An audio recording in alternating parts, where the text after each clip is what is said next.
Well, welcome, folks. Today I'm going to tell you about a prophecy that Jesus Christ made that is actually shaking our world. You haven't heard much about it, and I want to bring it out. We got a piece from Chris Mitchell, and then I'll talk to you about it. But it's so profound that you don't want to miss it. Well, Justice for America, all 4 policemen on the scene of George Floyd's death have been charged and arrested. Exactly what I said should be happening is happening. And the officer who knelt on Floyd's death now faces upgraded charges. The question, will it be enough to end the violence ravaging America? Jenna Browder brings us this story.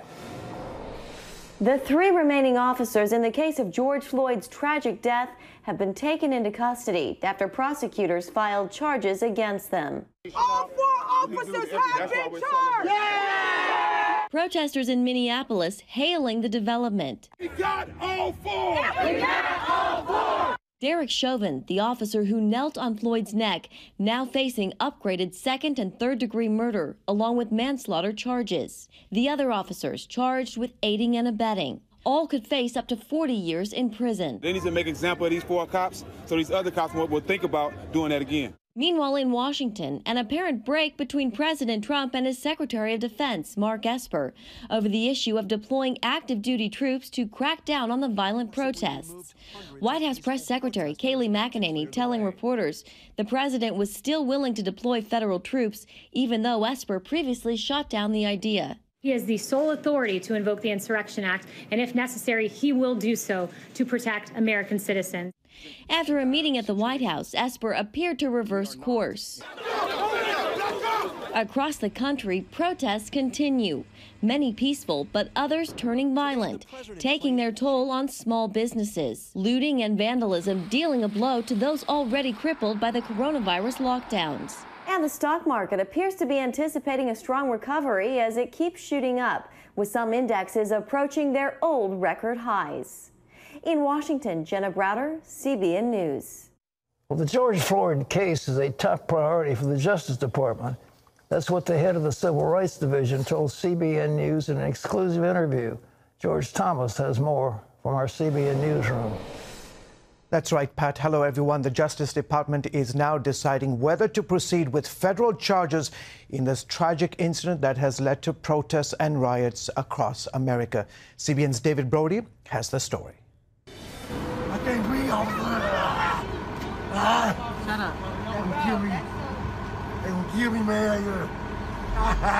It's become an image seared into our collective mind. Well, David, I've watched the video of what happened and led to Mr. Floyd's death, and I will say the video is very disturbing and very troubling.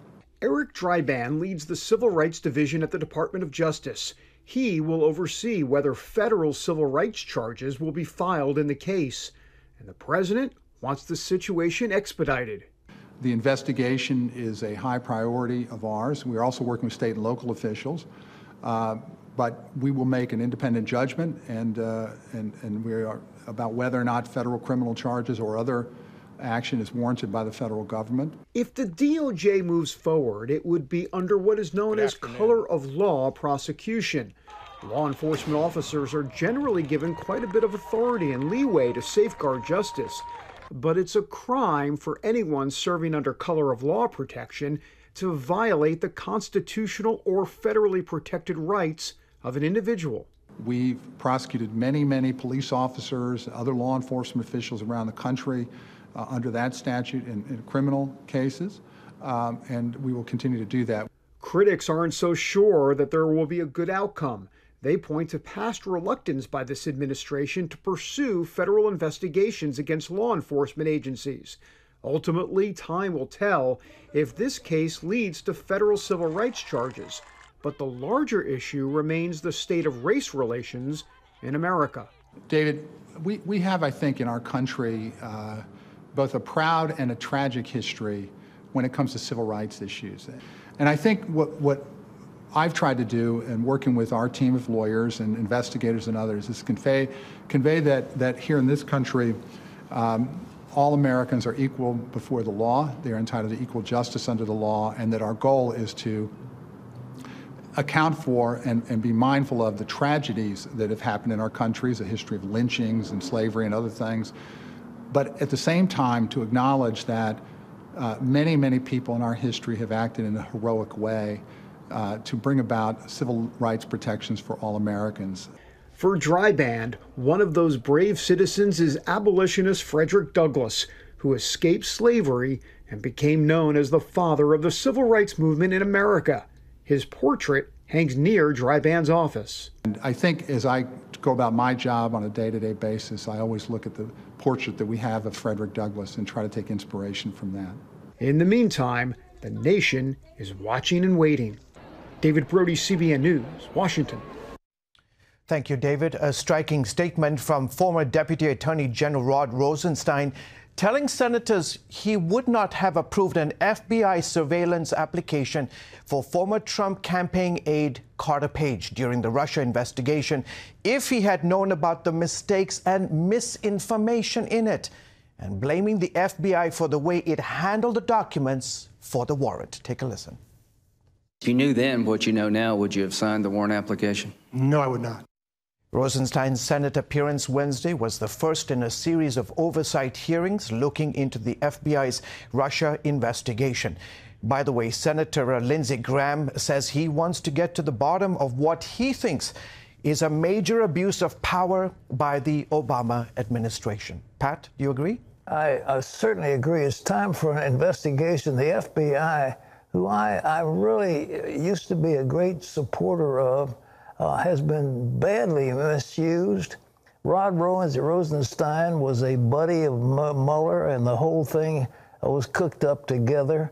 And if Jeff Sessions had not recused himself, a lot of this wouldn't have happened, but it led us to a terrible time.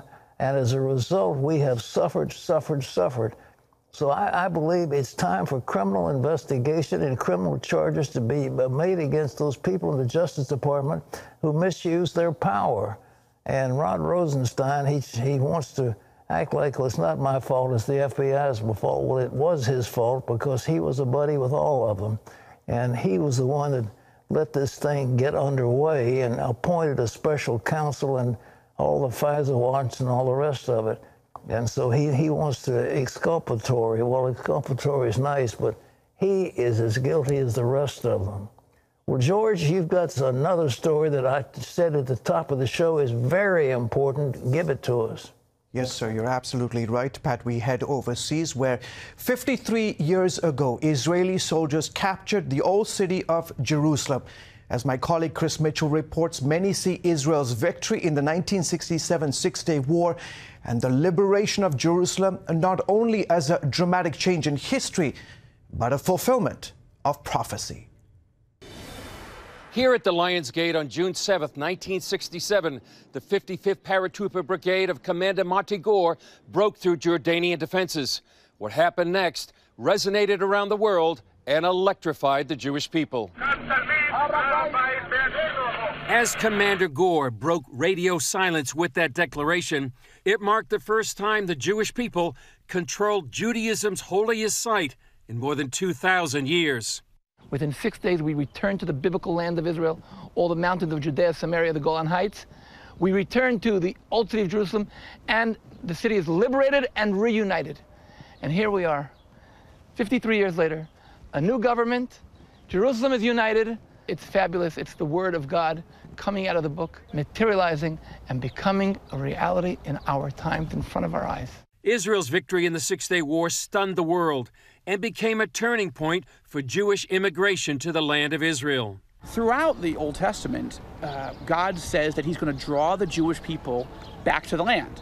But what's interesting is that at that moment, when Mordecai Gur, the Israeli general, said on the radio, the Temple Mount is in our hands.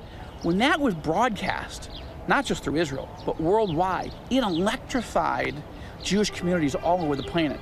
The level of aliyah, Jews leaving their exile countries and coming back to the land of their forefathers, skyrocketed in the years ahead. Yet more than 50 years since the battle for Jerusalem, Rosenberg says Israel and its capital remain on the front lines. Jerusalem is the epicenter for 4,000 years, people have wanted this city, and they have fought hard to get it. And so the fact that Israel controls it today is biblical, it's prophetic, but it's also complicated. And we need to be praying for the peace of Jerusalem and praying for Israel to be secure. Chris Mitchell, CBN News, the Lions Gate, Jerusalem. Chris, thank you so much. Pat, it was a significant moment, but tell us more about the biblical significance of the day. Well, first of all, here's what Jesus said. He was quoted in Luke 21:24. Jerusalem will be trampled on by the Gentiles until the times of the Gentiles are fulfilled. Now, for 2,500 years, since Nebuchadnezzar's day, Jerusalem was under the control of Gentile powers, including the Brits when they had a mandate. So on July the Six-Day War, when that happened, that Six-Day War, for the first time in all those years, Jerusalem was now under the control of the Gentiles. But Jesus said this, Jerusalem will be trodden underfoot of the Gentiles until the times of the Gentiles will be fulfilled. Now, what I wanted to tell you, look at what's happening in our world today. It is a world of chaos. There is an economic crisis developing all across the world. The locusts are bringing a famine in the Middle East and now in India that will result in the starvation of literally millions of people. People are suffering now. They're out of work. There is a financial crisis in our world that has never been seen before. And there is tension between the United States and China, the United States and Russia, the United States and North Korea. There's a possibility of a nuclear war going on. Why is that? It's because this is the end of the Gentiles. This is the prophecy that we have all been looking for. I was waiting for this one for so many years. When the Jews finally took over Jerusalem, this was the major prophecy that Jesus had given that said Jerusalem will be trodden underfoot of the Gentiles until the times of the Gentiles are fulfilled. So we are at the end of the age of the Gentiles. And the trouble in our world was prophesied by Jesus. We are seeing convulsion. This pandemic has reached worldwide proportions. Millions of people are out of work. Thousands of people are, not thousands, but millions of people are suffering. They don't have enough food. Now we're looking not only at a pandemic of biblical proportions, we're looking at starvation of millions of people around the globe, and we're looking at the possibility of nuclear war. What's happening is the end of the Gentile. This is the prophecy, ladies and gentlemen, that is controlling the world that we live in. These other prophecies are interesting. A lot of stuff's happening, and they look at this and they look at that. But this is the key. Jerusalem will be trodden underfoot of the Gentiles until the times of the Gentiles are fulfilled. And we are living in the most powerful Gentile nation. We are the fulfillment of all the prophecies of all the ages over the years, the great empires that have come and gone. We're the last one. There's not going to be another one. There's not going to be another kingdom. There's not going to be another Nebuchadnezzar. There's not going to be another Persia. There's not going to be another great empire. We're it. And this is the end, ladies and gentlemen. This is the one. So the Bible says, when you see these things come to pass, lift up your heads because your redemption draws nigh. This is the one. The Lord is getting closer and closer to the fulfillment of the ages. Terry? Well, and you've always told us, keep your eye on Israel. That's one. You want to know where things are going. It's not Bonn, it's not Paris, it's not London, it's not New York, it's Jerusalem. Mm-hmm. And Jerusalem will be trodden underfoot of the Gentiles. But if anybody tries to take Jerusalem away from it, let me tell you, God is going to deal with them harshly, because he's not going to allow the word to be frustrated. And anybody that tries to take Jerusalem away, and Yasser Arafat and the others wanted half of Jerusalem, they're not going to get it. No way, no how. Because God has got, but what I'm trying to say is the clock just ticked, and the activity is now underway. We're in the middle of the end of the Gentiles.